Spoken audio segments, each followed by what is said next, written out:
هنحكي النهاردة مع بعض عن عملية نصب اتنصب عليا فيها، وعشان انت تستفيد واللي جاي بعد منك يستفيد. الثقة المفرطة في الناس بتودي للتهلكة. يعني ايه؟ يعني الناس وحشة؟ لا، بس صوابعك مش زي بعضها. هتقابل ناس من نفس جنسيتك، ناس محترمة، ناس كويسة، ناس تقف معاك، وهتقابل الحرامي والنصاب والكذاب، هتقابل كل الأشكال. فالتعميم مش مظبوط.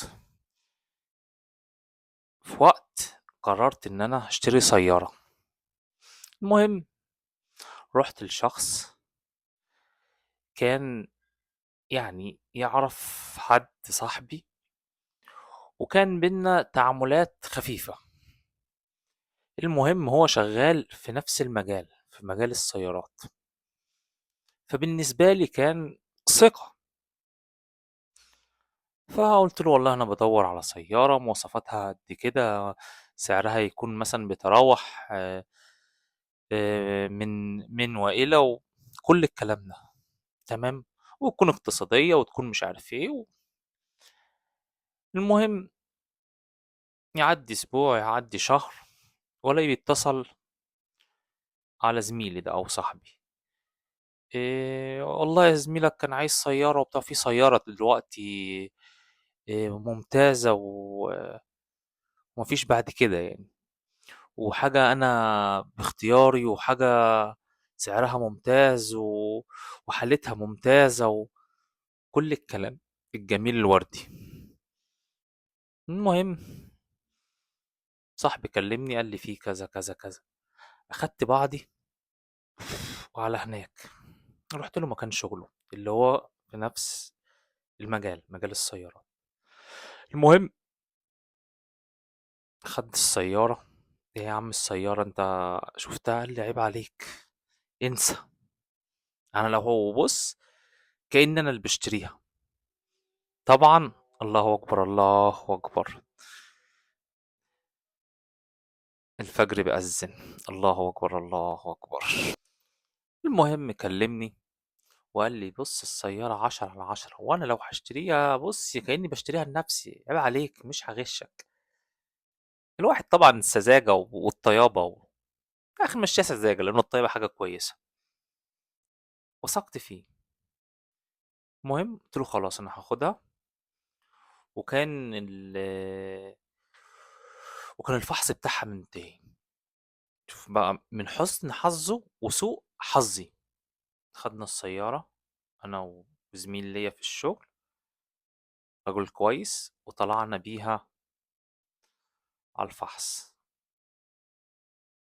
فحصنا، طلعنا الرخصة الجديدة وراجعين. تمام، السيارة مفيهاش مشكلة، السيارة شكلها مترتب وجميلة. المهم تاني يوم كان في نفس الليلة ده احنا خلصنا بقى ونقلت واديته نقلنا وفحصنا واديت له العمولة بتاعته، وحولت له المبلغ تمن السيارة، وكانت الدنيا تمام مفيش بعد كده. تاني يوم بقى قلت بقى اخد لفة كده بقى واطلع اتمشى بالسيارة فرحان بيها بقى. اطلع امشي واجي عند اشارة اقف، بجد الغيار هنا في السعودية بيقولوا عليه الجير، في مصر بيقولوا الفتيس او الغيار. مفيش، هي اوتوماتيك، مفيش قطعة.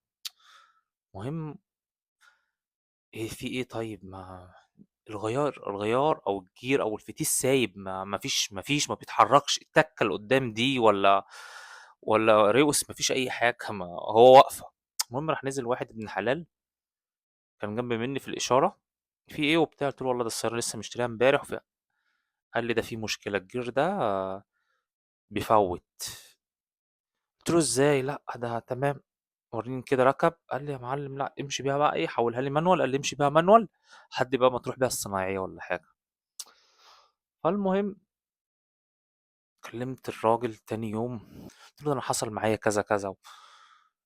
قال لي لا يمكن علقت، يمكن جرب تاني.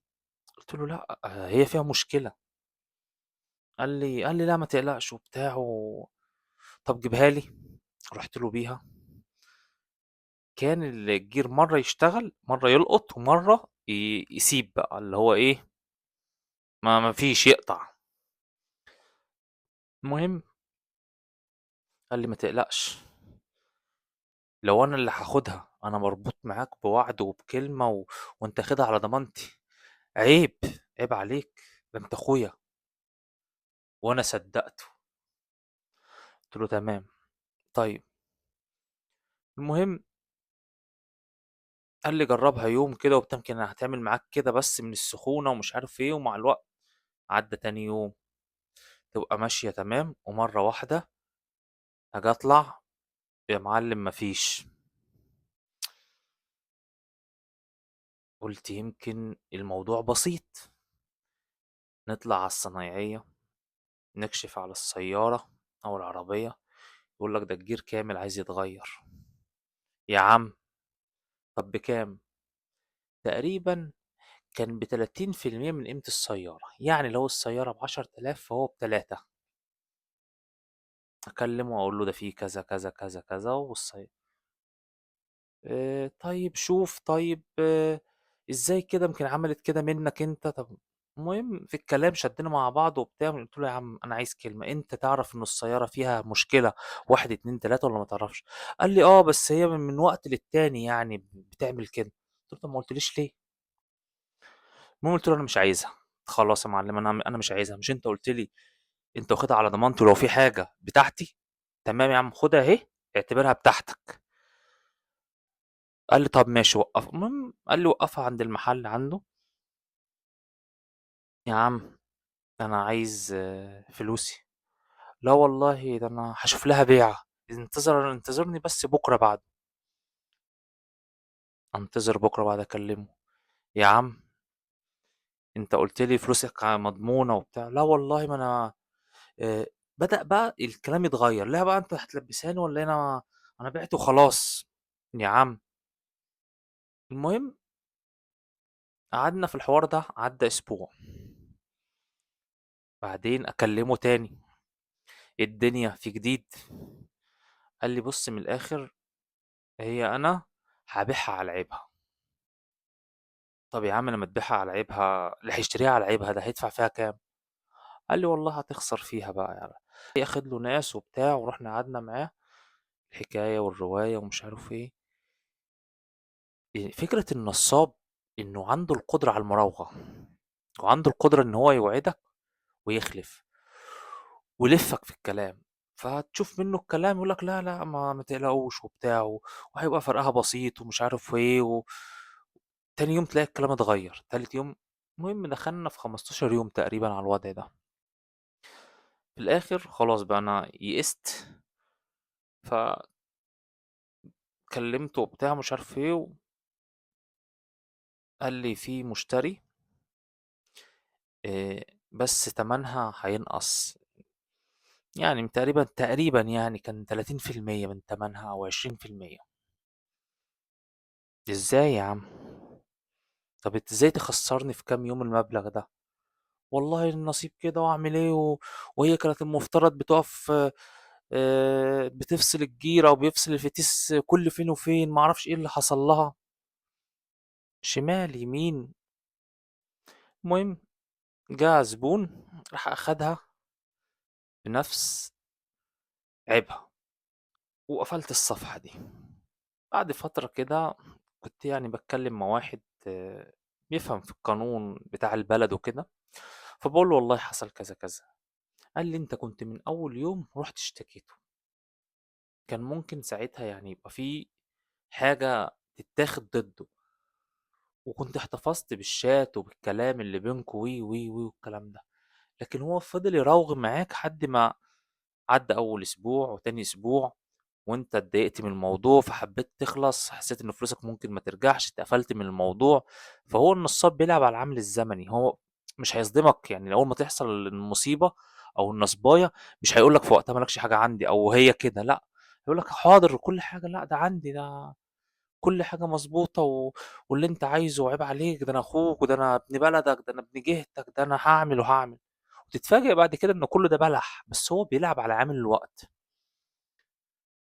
فالسذاجة وحشة.